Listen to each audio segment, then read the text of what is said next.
दिव्या को देखने लड़के वाले आए हैं, लेकिन उनकी बातों से लग रहा है कि वो लंबी लंबी फेंक रहे हैं। हमारे यहाँ 5 कार हैं, 7 बाइक्स हैं, फिर भी हम बस से आए हैं। वो क्या है ना कि हमें दिखावे का बिल्कुल शौक नहीं है। बड़ा नेक ख्याल है बेटा। लेकिन खुद की गाड़ी में बैठना दिखावा थोड़ी ना होता है। अरे हम दिल्ली से आए हैं, वहाँ पोल्यूशन बहुत है ना, तो हम गाड़ी में नहीं निकलते हैं। हाँ, ये उससे भी बड़ा नेक ख्याल है बेटा। लेकिन अगर आपको पोल्यूशन की इतनी चिंता है तो घर में 5 कार और 7 बाइक क्यों रखी है? अरे इतने पैसे हैं, फुर्सत में क्या करेंगे, कुछ ना कुछ खरीद लेते हैं। अभी पिछले ही हफ्ते एक हेलीकॉप्टर खरीदने का सोच रहा था। तो क्यों नहीं खरीदा? अरे उसके पंखे हवा ज्यादा देते हैं, हमारी माँ को ठंड बहुत लगती है ना, अब बुजुर्गों का ध्यान रखना पड़ता है ना। अरे वाह वाह, ये तो बहुत बड़ा ऊंचा और नेक ख्याल है। हम कैसे मान ले कि ये लोग झूठ नहीं बोल रहे हैं? अरे हमारा परिवार झूठ नहीं बोलता। दिल्ली शहर में किसी से भी पूछ लीजिएगा, हमारे बेटे का बड़े लोगों में उठना बैठना है। हाँ। अरे छोटो चुप रह, इतने बड़े लोग हैं, झूठ क्यों बोलेंगे? हमारी फैक्ट्री है, और ऐसी फैक्ट्री कि यहाँ ग्राहक आया, इधर सामान बनाया जल्दी जल्दी, और हम हर काम ना जल्दी करते हैं। हाँ वही तो, तब जल्दी जल्दी अपनी बेटी का हाथ हमारे बेटे के हाथ में दे दीजिए। दिव्या के पिताजी दिव्या के भाई छोटू की एक भी बात न मानते हुए दिव्या की शादी दिल्ली के इस फेंकू परिवार में करवा देते हैं। जब दिव्या ससुराल पहुंचती है तब, आपकी कार्स और बाइक्स कहाँ है? मुझे बाहर जाना था किसी काम से। कार और बाइक्स? कौन सी कार और बाइक्स?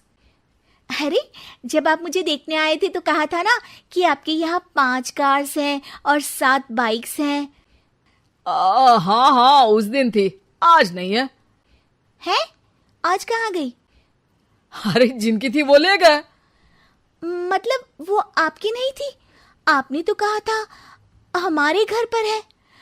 हाँ घर पर थी, बाबूजी का एक पार्ट टाइम काम है, कार और बाइक धोने का। उस दिन घर पे 5 कार और 7 बाइक्स थी तो बोल दिया था। अरे झूठ थोड़ी ना बोला है, जैसा था वैसा बोल दिया।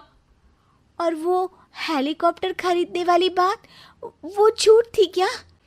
अरे बिल्कुल नहीं, शहर में एक नई कंपनी आई है पंखे की, जिसके पंखे बड़े हैं, कंपनी का नाम हेलीकॉप्टर रखा है। जब लेने गए तो हवा बहुत तेज फेंक रहा था, तो माँ ने बोला ठंडी लगेगी बेटा। वैसे भी दिल्ली में ठंड ज्यादा होती है ना। झूठ कहाँ बोला मैंने, जैसा था वैसा बोल दिया।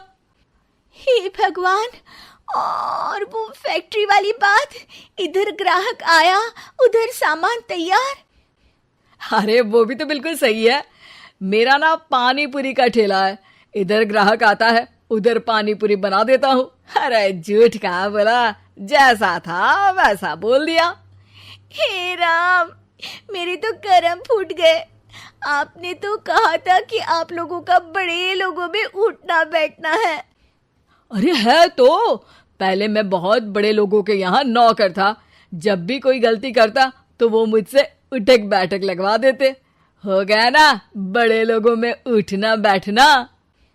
दिव्या अपने साथ हुए धोखे पर रोने लगती है और ठान लेती है कि वो ससुराल वालों को लाइन पर लाकर ही रहेगी और उनकी ये झूठ बोलने वाली आदत छुड़वा कर रहेगी। आप लोग खाने में क्या लेंगे? करेला खा लूंगा। अरे मुझे तो टिंडे खाने हैं। कद्दू खाऊंगा। अच्छी बात है, खाने के टेबल पर मिलते हैं। शाम को जब सब खाने के टेबल पर मिलते हैं तो सब देखते हैं कि टेबल पर प्लेट्स में एक पूरा और कच्चा कद्दू रखा है, कच्चा करेला रखा है और कच्चे टिंडे भी रखे हैं।